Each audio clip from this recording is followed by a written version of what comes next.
Hello and welcome to the Bureau podcast. I'm Matt Cowan, the Bureau Chief and your host. Thank you for listening in.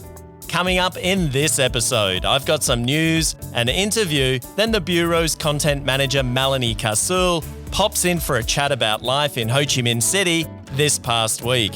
So be sure to stick around for that and more. Let's get into it. Bureau News.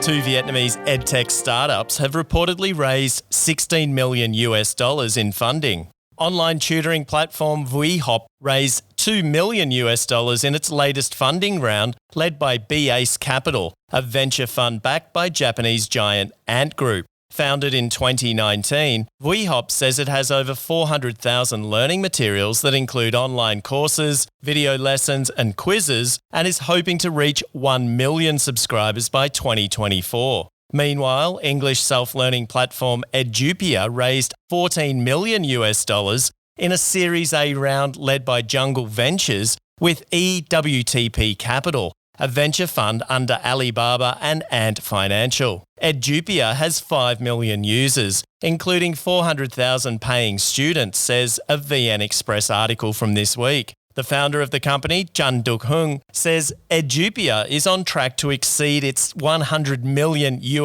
revenue target in the next 3 years. Most of its users are in Vietnam, but it's expanding into Southeast Asian markets like Indonesia, Thailand, and Myanmar. In August, Singapore's online learning platform Genie Book, the expansion comes on the back of a profitable 2020 after recording annual revenue of $10 million. Vietnam has a significant market for education, with 16 million students reportedly attending primary and secondary schools, with 1.7 million university students throughout the country, making it one of the fastest growing markets globally, with its value expected to hit $3 billion next year, according to EdTech Agency in a July report. With Vietnam's pork market estimated to be around $15 billion, international investors have been pouring money into it, while domestic giants like Hoàng Anh Gia Lai, Hoa Phat, and Chung Hai, among others, have invested trillions of Vietnamese dong into pig farming projects recently. Thai Holdings recently invested 600 billion Vietnamese dong, or $25 million into a pig-raising project in Vietnam's central province of Thanh Hoa. Along with other Thai investors, South Korean and Australian companies have invested heavily here as well. International Finance Corporation, a member of the World Bank Group, has this year invested 2.8 trillion Vietnamese dong, or $118 million into 3 pig-raising companies in Vietnam. One of the companies, Greenfeed Vietnam, has said it wants to sell over 125,000 tonnes of pork to 285,000 consumers per year. Meanwhile, Australian invested Marvin plans to supply the market with 900,000 tonnes of pork per annum. According to a report by Fitch Solutions, meat consumption in Vietnam is forecast to grow over 25% between 2018 and 2026. By 2026, it's projected that on average, each person in Vietnam will consume more than 51 kilograms of meat each year, including 31 kilograms of pork, over 16 kilograms of chicken, and more than 4 kilograms of beef. This will make Vietnam one of the countries with the strongest growth in meat consumption globally due to no or very few cultural barriers towards eating meat. Coffee shops along Hanoi's Train Street closed down last weekend due to safety reasons. A VN Express article stated last week that barriers would be put up at the crossings where tourists typically gain entry to keep them from accessing the stretch of railway line that has become iconic over the years on Instagram. The article also says that business licenses held by households along the line who have set up small cafes selling coffee, beer and juices will have them revoked. The move comes after railway authorities urged the city to shut down so-called selfie hotspots and makeshift cafes along Train Street, citing safety concerns. Since Vietnam reopened borders in March this year, the street has increasingly started to draw more tourists, with cafes and chairs set up within a metre of the track, while tourists stand, even lie on the track to take photos and videos while they wait for the next train to pass. Meanwhile, Japanese website Nikkei Asia has reported that Japan is expected to finally waive visa requirements for certain tourists and remove the limit on daily arrivals beginning next month. This will mean that Japan won't require visas for short-term travellers from the US and some other countries, and it will scrap the daily entry cap of 50,000 people eligible to enter the country. Only last week was that entry cap raised from 20,000 to 50,000, including removing the requirement for pre-departure COVID tests. Before the pandemic, Japan didn't require tourist visas for 68 countries and regions. And in sport, it's been announced that 2 Vietnamese athletes failed doping tests during the SEA Games in May this year. The pair hasn't been named, however, according to VN Express, it's likely the 2 athletes won gold and silver in athletics events at the Games. Hinting at potentially more Vietnamese athletes being caught, the SEA Games Health Committee have said that the exact number of Vietnamese athletes who have been found to have committed doping offences is unknown, as results haven't been fully reported yet. Earlier in the week, a representative of the Vietnam Bodybuilding and Weightlifting Federation confirmed that before the Games this year, in-house testing of athletes revealed 6 had returned positive tests for banned substances and were immediately disqualified from competing. According to the article, Vietnam has recorded 19 doping cases since 2003, most of which it says came from a lack of knowledge and minimal anti-doping skills because the drugs used were common and easy to detect. And that's all the Bureau News for now.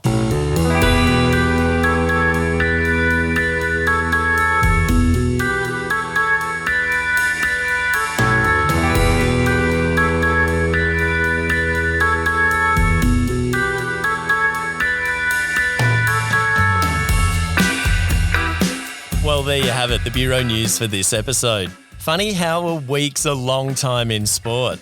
Just last episode, I was praising the feats of Vietnam sports people after boxer Nguyen Thu Nhi took it up to her opponent in her world title bout recently in San Jose in the States, only to just miss out. Then this week, I'm reporting on how some Vietnamese athletes are trying to cheat the system. Let's hope they don't get away with it. Although, reading between the lines from the VN Express article that the story was from, performance-enhancing drug use appears to be kept well in the shadows, with very little information about it available to the public.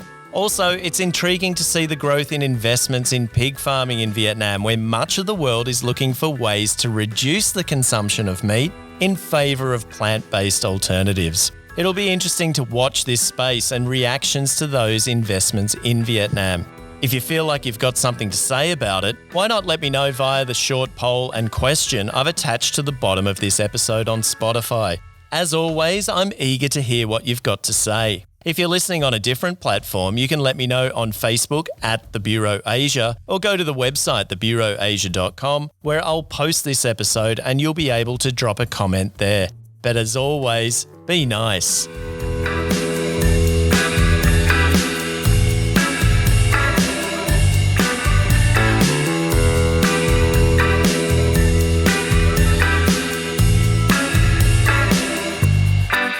Well, if you're a regular listener, you'll know that I've introduced an interview segment, and if you haven't listened to the other ones, make sure you do after listening to this. For this week's interview, I spoke to emerging Saigon poet Quynh Nguyen, who recently released her first public works of poetry called When Dead Birds See the Light, a book of 16 poems with love as its central theme. By day, Quynh is an advertising strategist with a global advertising agency here in Ho Chi Minh City. But by night, and I imagine every other time in between, she's a poet. I'm guessing it's something you just can't simply turn off. Quynh describes herself as a bilingual thinker and writer in Vietnamese and English, and says she traverses both worlds with a deep sense of curiosity and wonder, and is always on the hunt for something real. Quynh, thank you for joining me. Hi, Matt. Thank you for having me. Yeah, congratulations on your first published book. How long did the process take once you'd written your first draft? Can you briefly take us through the process of finding a publisher and getting it to the shelves? Oh, thanks, Matt. So, thank you. So the process actually is a very interesting one because it took me literally just about 2 weeks to finish writing the book. And, they always say that the book writes itself, and it's actually a true phenomenon for me. And after the finishing my draft and my manuscript, it took me roughly 3 months to find a publisher and getting it to the publication on Amazon in the US. So I would say I finished my draft mid-February earlier this year, and on May 22nd this year, it was on Amazon. Wow, that's pretty quick. It's a lot quicker than I thought it would be. 3 months is good going, isn't it? Yeah. It's actually, writing a book is very non-linear in this way. So throughout the years, I wrote bits and pieces here and there, and it was never good enough, and I never took myself seriously enough to sit down and write. Right. And then when it happens, you need a trigger, you need a poem, you need a trigger, and then once the trigger started, the engine started running, and then the process of finding the publishers became a little bit like matchmaking. You need to screen them exactly like that. You need to screen them.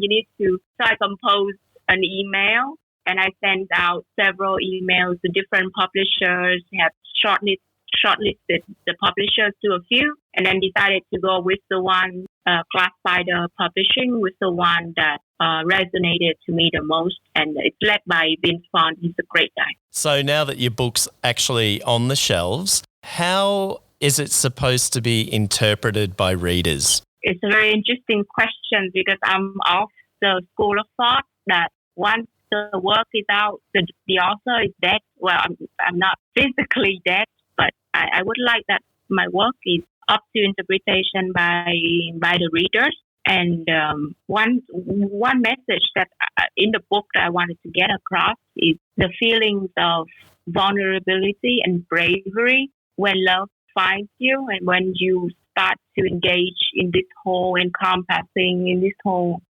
powerful journey of love and transformation. And that is a message that I think I put into the book.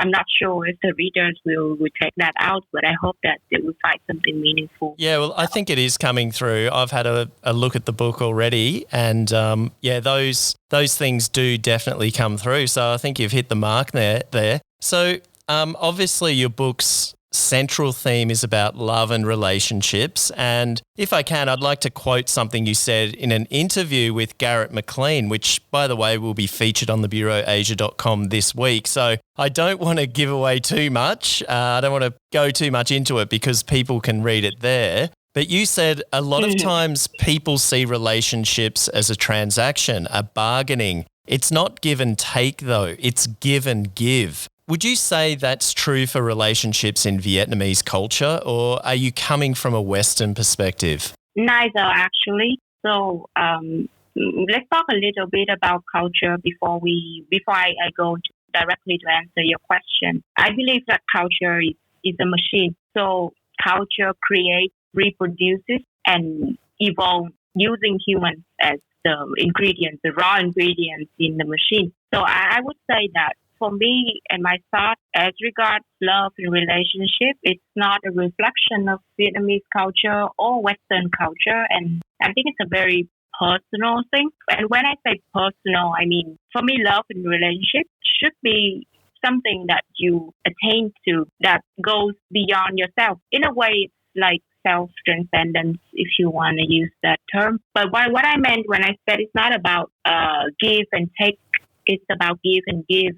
In popular culture, we are always taught, relationship is a compromise, it's a transaction, it's a dance, and you have to give and you have to take, and it's a balancing. It's a zero-sum game of sorts. I don't think that's true. I think all the media and popular culture, your friends, your family, are probably just repeating what culture wants you to repeat. However, it's up to the individuals to realize that when you are in a relationship, especially when it's true love, and you want to give, and both parties should want to give, and you extend that relationship beyond a couple, that means to a community, a family, or the ideology, then everyone should want to give, and the taking is a byproduct. If someone gives, then of course it will be enough for everyone, and that's what I meant when I said that. I'm assuming also that there might be compromise in there when you're talking about relationships. I think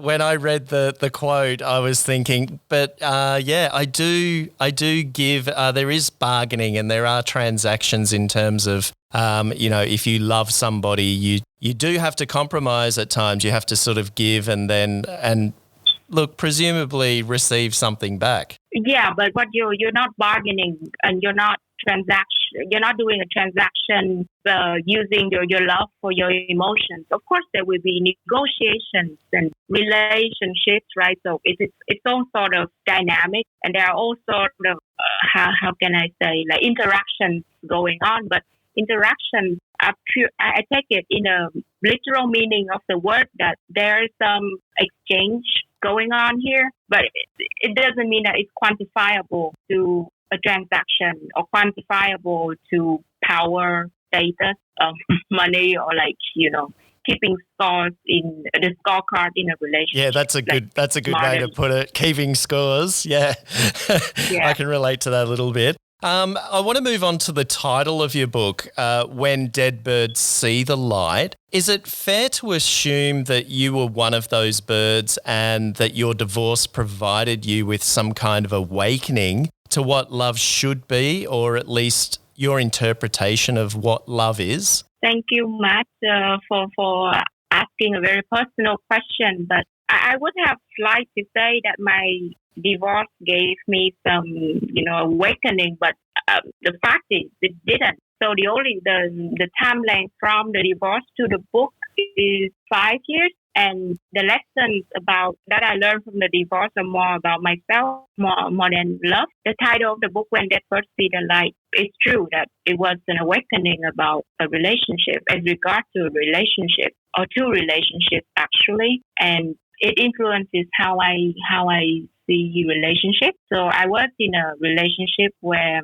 a lot of where I turned, I saw that and I couldn't move. I got the feeling of being trapped like a dead bird. After a dream while I was in the relationship, I woke up, and that feeling of hopelessness drove me to write a poem, Dead Bird, in the collection. But however, the focus of the book and the focus of my poetry is on the see the light part. And I want to say that when you find true love, or when true love finds you, it's a sort of it's like a speed of light. You cannot escape it. And there you are standing in daylight. And then it is literally an awakening moment. It's literally like opening your eyes and being flooded with all the epiphanies, with all the ways of seeing, with all the viewpoints, and with all the emotions. So, as a matter of fact, it's totally unrelated to my divorce, but it's about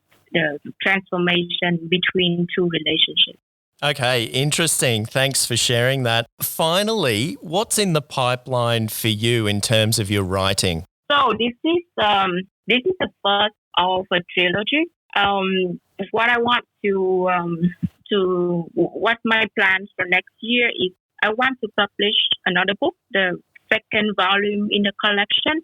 Of course, it will have a slightly different themes and a slightly, different inspirations. I've been watching Vikings, and I've been watching a lot of, So the second book will have some, how can I say, primordial themes, okay, but still centered around love and relationship, and also a little bit of like spiritual awakening. And then there will be a third one coming, but I'm not sure when yet. Right. Okay. Well, that's exciting. I'm looking forward to it. And hopefully we can get together and do the event that I mentioned a little while ago, and we can get you there to speak to people who come along, which would be fantastic. Sure, that would be great. Yeah, would be my honor. I'll get on to that. I'll get on to organising that. Hey, thanks a lot for your time. It was a pleasure talking to you. And I've read most of the book so far, and it's fantastic. It's very moving. So I'll definitely recommend to listeners and to friends of mine to pick up a copy. And I'll leave a link in the show notes of this podcast so people can access it. Thank you, Matt. Pleasure to be here. Thank you so much. Awesome. Thanks a lot, Gwen. Have a good day.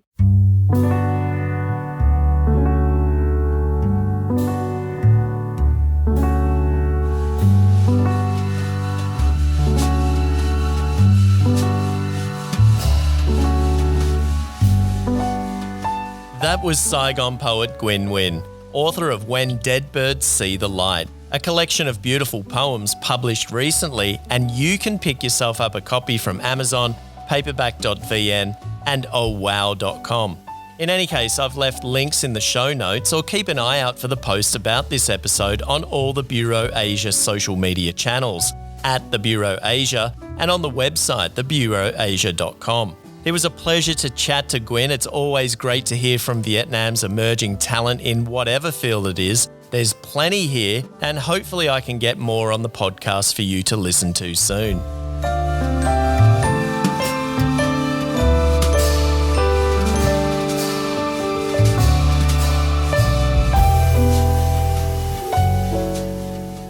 Well, joining me again this week to wrap up the episode is the Bureau's content manager, Melanie Kasul. How are you, Mel? Hello, how are you?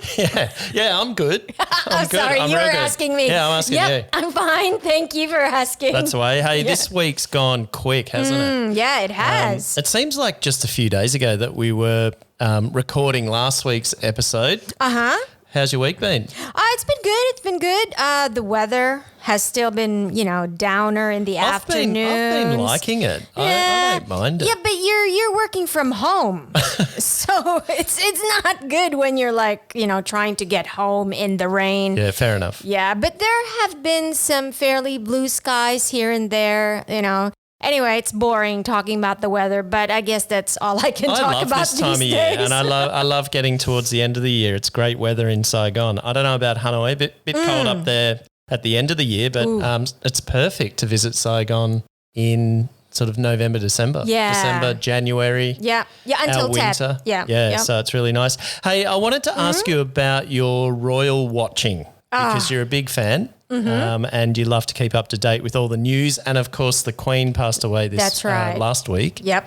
Yeah, Sad news.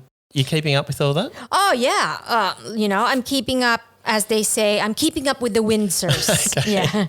So all the pomp, pageantry, and the family drama. The real life version is definitely better than Netflix. News is better than Netflix. Do you have a specifically Sky News? Oh, Sky News is better than Netflix. Okay. Yeah. I never thought I'd have Sky News in my household, but anyway. Well, look, I can't get BBC.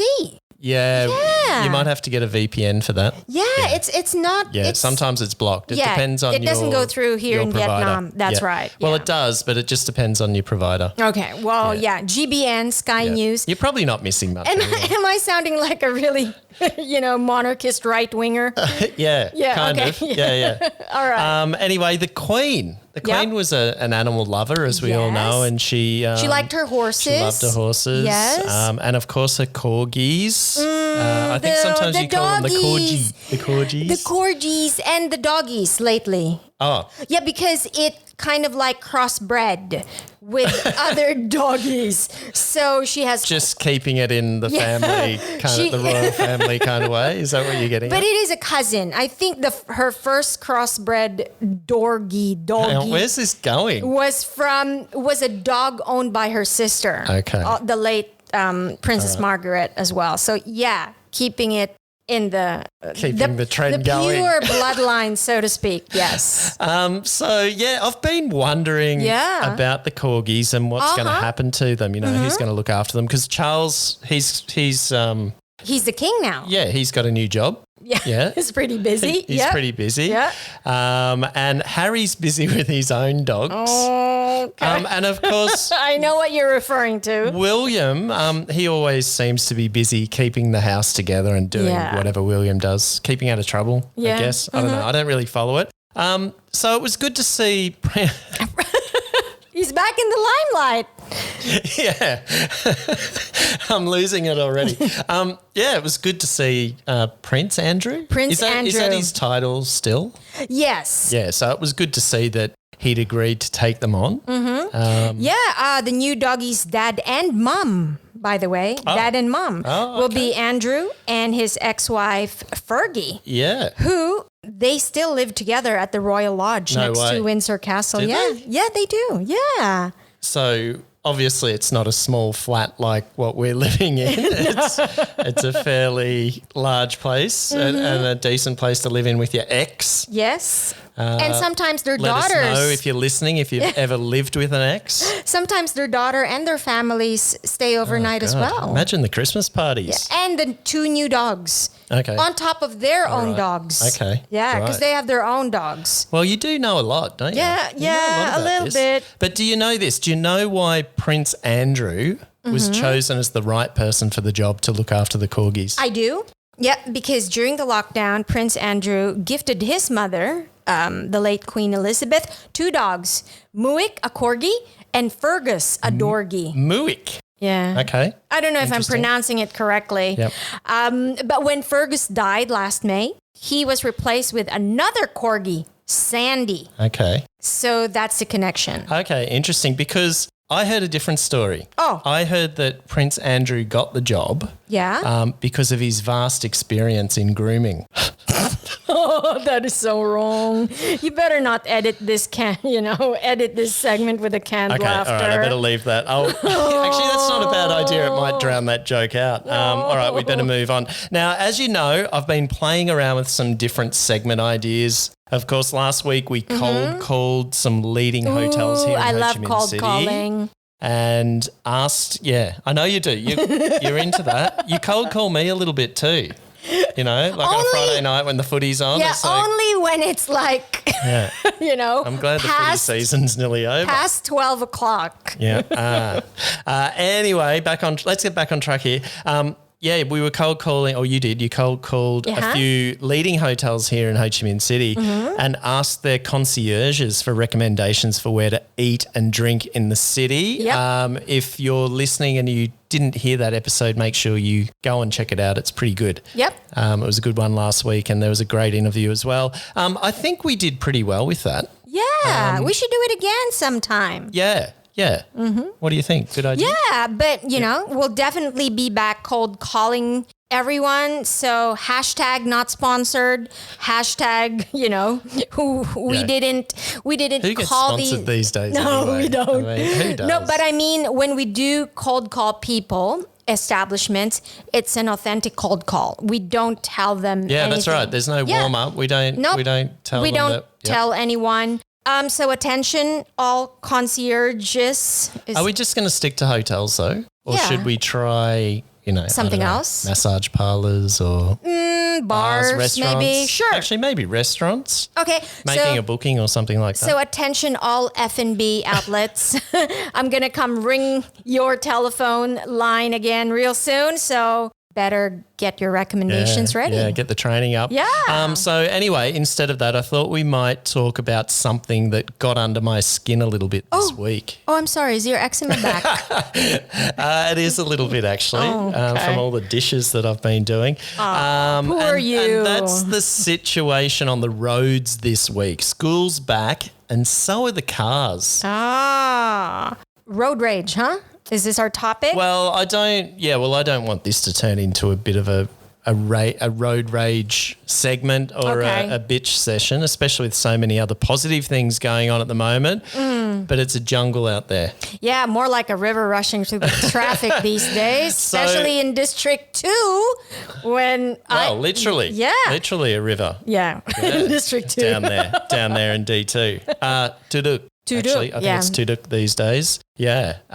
So anyway, let's just park the motorbikes for a moment, if I can use that Well, pun. your motorbike is not working at the I've moment. had a bit of a dodgy week this week. My monitor died and my motorbike died as well. But thankfully, we've got Andy's motorbike. Bike. So Yeah, thanks, sure. Andy. I'm using that. I'm flogging that at the moment. Let's put motorbikes aside just for a moment because they're just a whole different beast. Let's talk about cars and their drivers. Okay. Because they're mental at the moment. And bus drivers and truck drivers. Yeah. Oh, yeah, for sure. Yeah, I'll put them all in the same basket. And Okay, so more than two-wheel drivers. yeah, let's talk about those for a moment. I take you to work most mornings, Mel, and some of the shit I see take place on the road, it's astounding.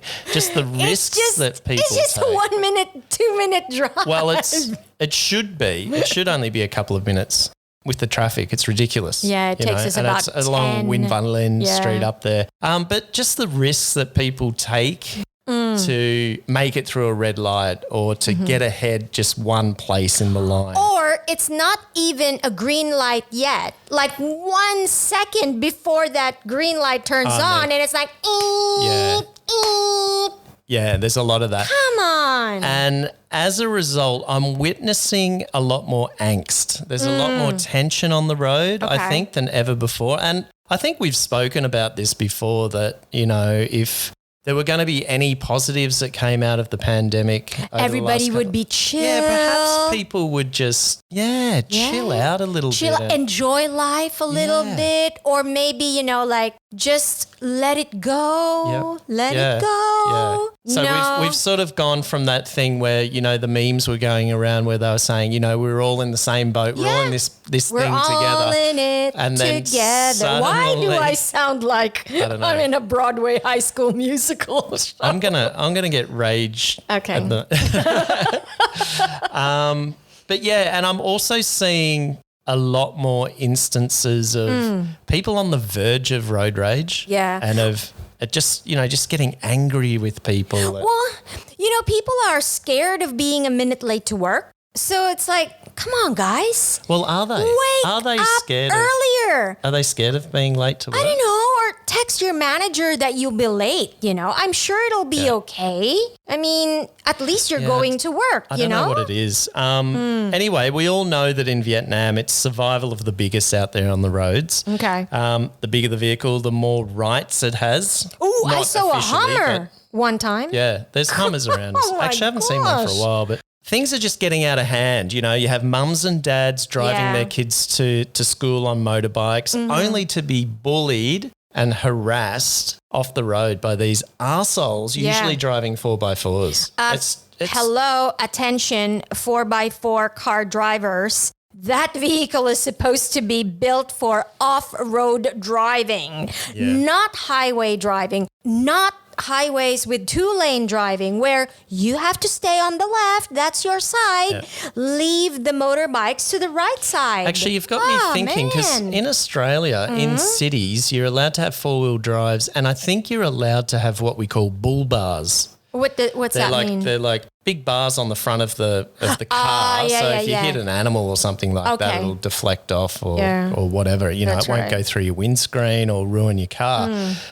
They're not here, fortunately. So there must be some kind of law about it or they're just not available. I don't know what the story is there. I've never really asked. Maybe it's the market. Maybe the Southeast Asian market or our market here, it's not needed. There's no need for it for sure, but I'm just surprised that I haven't seen them. Although I have seen one of those souped up, it's like a Land Rover or Land Cruiser thing, Jeep thing. Oh, with the cattle horn. No, buffalo. Buffalo Big horn, buffalo horns on the front. At the Crescent Mall. It's like driving in the weekends, and it stuck out the side of the car, like the points of each side of these. Yeah. Maybe they own a cattle ranch or they're from Texas. I don't know. But if you can imagine this vehicle driving along where you've got these massive buffalo horns that are sharpened on the end in a city in District where there's 7. millions of motorbikes going by. It's insane, If you do see it, grab a photo. I have got a photo. Send it to us. I have got one photo actually. I might put it on the episode for this, or we can put it on the thumbnail. Okay. I've got one somewhere of it. Yeah, but it's not only that; it's the school buses as well. Oh man. In District 7, some of the worst offenders, and I'm going to name a school. Yes, I don't care. Canadian International School.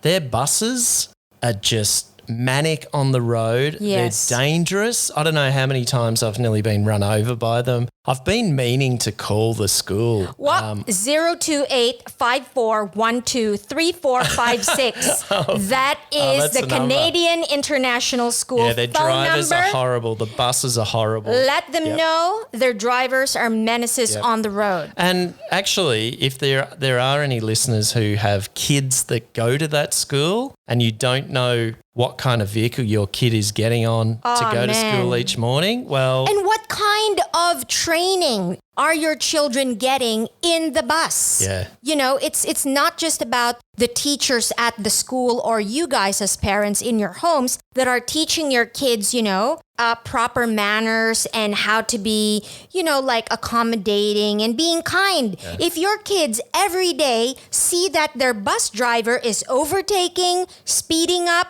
that's going to be on their minds as they grow up. It's cutting people off as well. And it's dangerous. Yeah, anyway, let's move away from them. Let's go back to the cars because the car situation in Vietnam isn't going to go away. I mean, we've all been living here for quite a long time and cars, we've noticed that there are more cars on the road these days, and it's just going to get worse, especially off the back of car sales this year. I've found a report online. I'm not sure how accurate it is, but it says car sales in Vietnam are up in August. Oh. So last August. Okay. Yeah, we're in September now. Have a guess. 10%? Have a guess. Keep going. 20%? No, multiply it by about 24.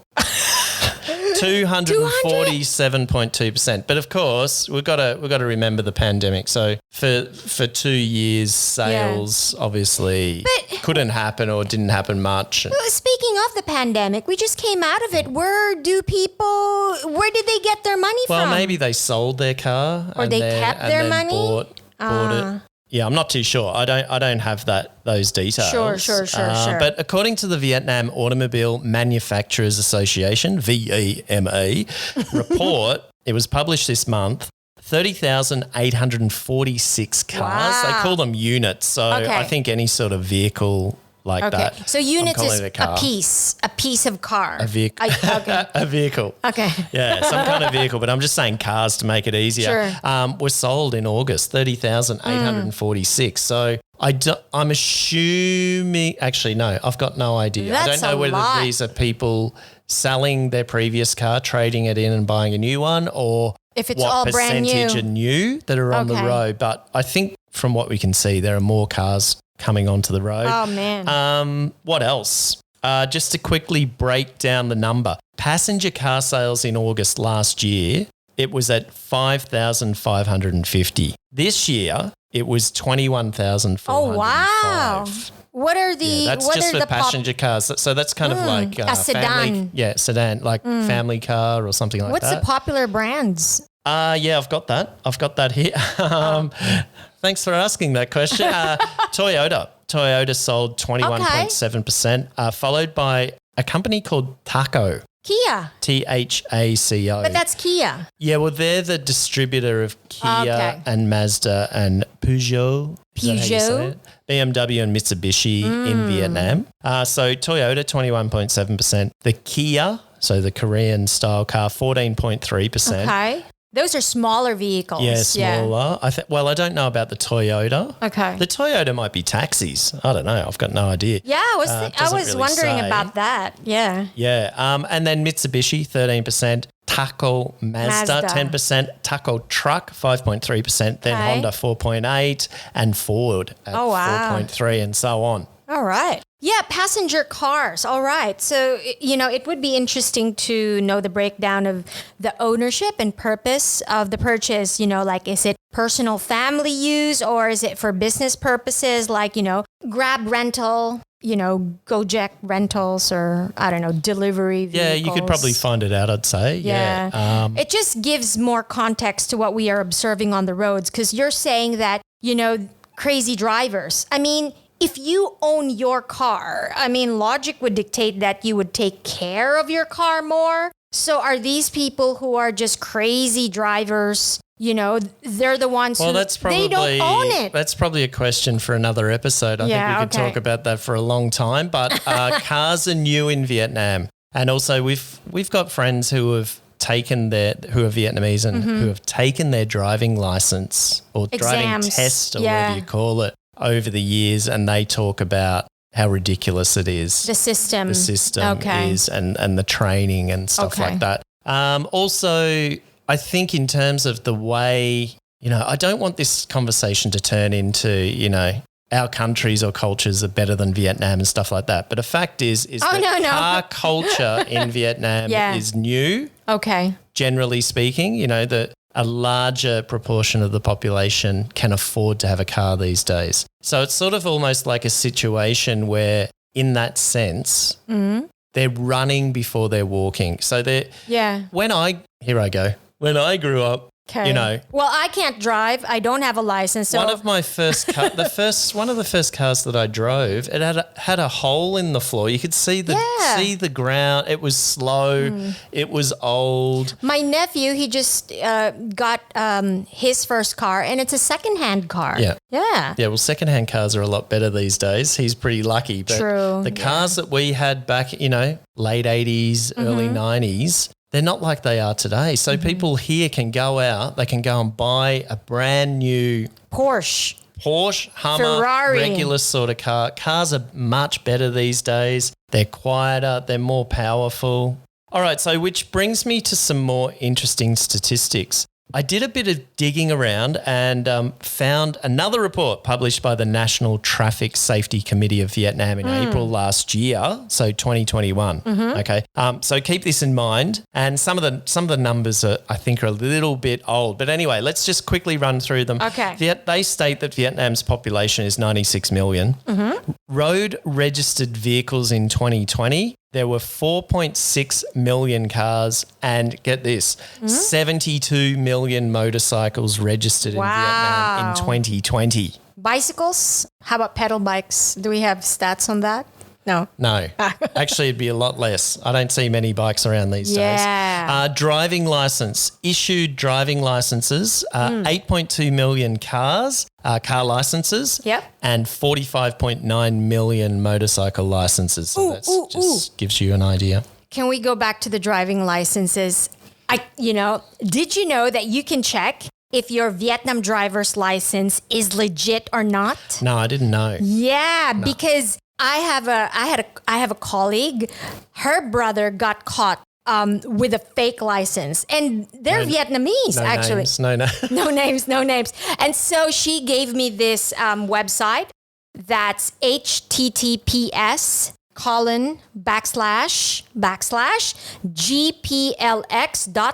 https://gplx.gov.vn.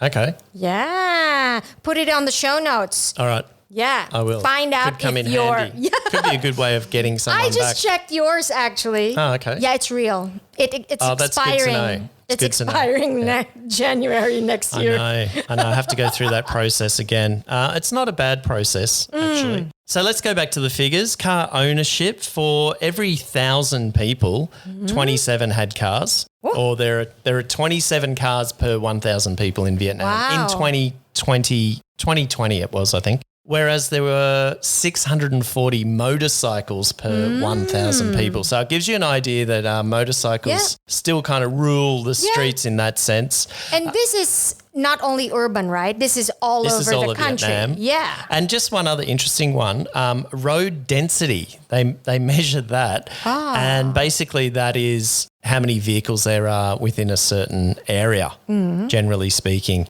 Sorry, I got that wrong. How many people there are. So I'm assuming how many people in vehicles. I don't know. I'm guessing now.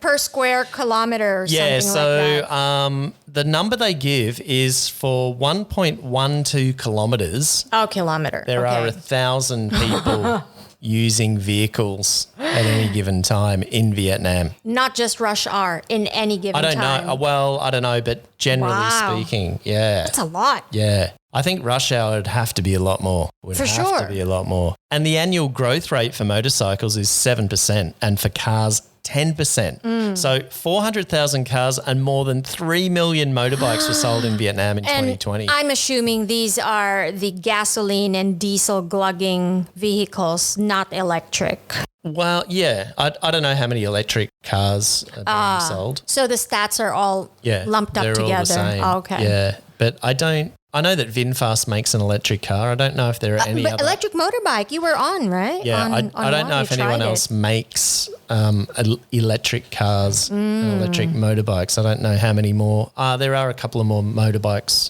that are up for sale here. But yeah, so with an increase in vehicles on the road, naturally that leads to fatalities. And it's been long known that Vietnam has a high fatality rate on its roads. Wow, yeah. However, road fatalities have been declining over the past 20 years, believe it or not, or since 2002, when over goodness. 13,000 people died on the roads. In 2020, it was reported to be 6,700. Okay. But naturally, we have to take the pandemic into consideration, as we do with anything at the moment. And with that, there was no Tet holiday, drinking, karaoke. Yeah, well, there was sort of 2 years of no things. partying. Yep. Technically, there was a noticeable decline. Oh, and the new driving law that you can't have alcohol, so that probably helped as well. In any case, after Thailand, Vietnam has the highest number of fatalities on the roads each year. And it's been conservatively estimated that the cost of road trauma in Vietnam each year is around $2 billion.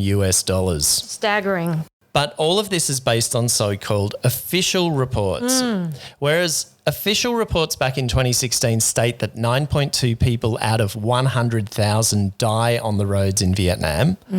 The WHO World Health Organization puts it at 26.4 people out of 100,000 die on the roads in Vietnam. That's almost 3 times the official report. Wow. So if we were to take the WHO report as because it's more likely, it's a it's I guess a third party agency kind of I don't know how they do it. Maybe it's through insurance claims. Or, I don't know. I don't know how they do it. Anyway, if that's true, it would be reasonable to suggest that around 20,000 people die on Vietnamese roads each year, at least before the pandemic. I wonder how many of those deaths, link back to road rage or drunk driving. Well, who knows? Well, I'm pretty certain drunk driving's quite high, would be high on that list. Now, what's also important to note is the definition of what a traffic fatality is. And according to the report I read, Vietnam defines traffic fatalities as death at the accident site. Whereas the WHO defines it as within 30 days of the accident. So it's kind of like on-site fatality. Yeah. According to this report, it's counted then. Then if you survive and then wind up in hospital and then die from after injuries, causes injuries related, it doesn't get counted, which, Interesting. Now, we don't really have time to go into what's being done to reduce fatalities on the road here, but as road users ourselves, we can see what's going on a daily basis and we can see what's needed. For example, drink driving. Yep. It's endemic here. We've literally seen people come to a stop at intersections and traffic lights. That old guy the other week. Yeah. They come to a stop and then just fall over. And it wasn't even nighttime. It was in the middle of the afternoon. Another one is speeding. Cars in particular, they just drive way too fast. I don't know. Is it like being boastful? Like, I have a new 4x4, with the music. It could be that. It could be that. The other thing that I've thought of is that maybe because what I was saying earlier about the technology of cars, when you're in a brand new car, you can't hear the engine. Okay. And they're very easy to drive. They pick up speed very easily, as opposed to like what I was saying when we learnt to drive. You could hear your old car. You're driving a stick shift. The window, it didn't have aircon. Yeah, okay, I understand. Yeah. People cutting corners on the road, and no full stopping before turning right or left. Cars especially continue to drive onto the road. So they'll come out a side street and then straight into the road that you're driving along. So it's super dangerous. Although I also noticed that there are no road signs for yield or full stops, not painted on the road or, like the signs. Yeah, there aren't any, also there aren't any sort of what they call something like pacifiers. Oh, yeah. To slow you down or to make you slow down and perhaps turn or veer in the direction away from where you actually want to turn to. Yeah. If you were to keep going, you would crash your car and ruin it and hopefully not hurt anyone else. But there's none of that stuff really. Blind spots. There are blind spots everywhere on the streets in Vietnam. So there'll be buildings that get built right out onto the corner of the road. Trees, bushes, carrying objects. So if you haven't been to Vietnam before, Bikes of burden. I think there was a book. There was a book. Called Bikes So of people burden, carry everything on the back of their motorbike. So generally speaking, that's not too bad. I'm pretty cool with that. Yeah. And it's practical and it's helpful, and I've carried a whole bunch of shit on my motorbike before. But people carry jackhammers, for example. So construction workers will strap a jackhammer with the actual, I don't know what you call it, the hammer, still in the jack? I don't know. Then facing and putting face the pointy end at the At back. you. So, yeah, if you run into the back of them, you're going to get jackhammered. Windows, Drills, glass windows, pipes, oh, man.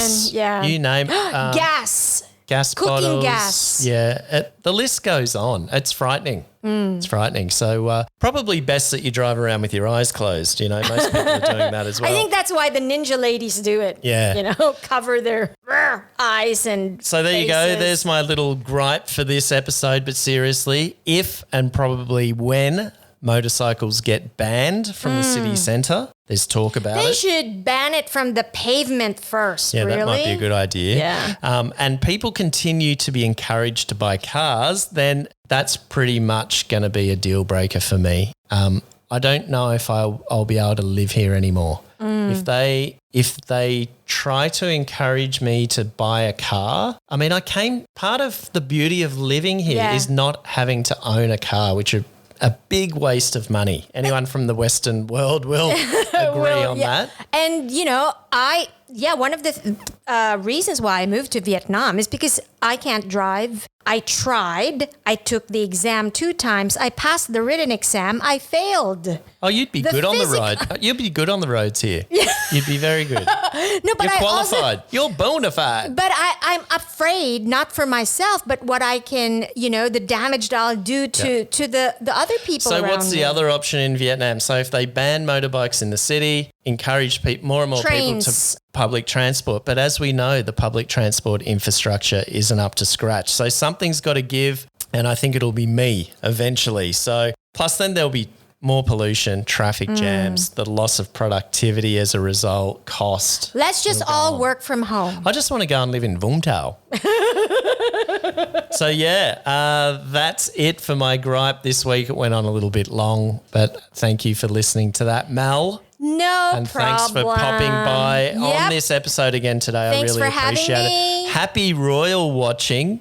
I know. It's kind of like sad and, exciting at the same time, really.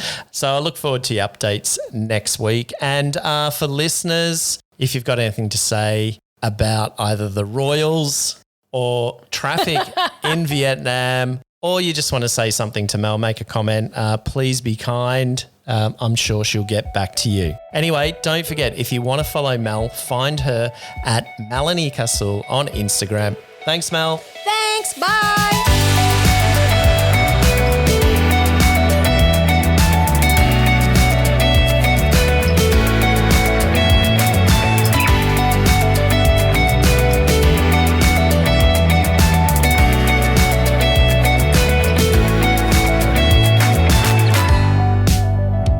Well, that's it for this episode. I hope you enjoyed it. Don't forget to let me know your thoughts about it by answering the question and commenting at the bottom of the page if you're listening on Spotify. If not, head to the website, thebureauasia.com, where you'll find this episode, or go to Facebook at The Bureau Asia. But hey, be nice. Be sure to listen in the next episode when I interview Australian food critic and writer John Lethlean, who happens to be here in Vietnam on holiday. I've managed to grab hold of him in between motorbike tours in the north, so that should be a good one.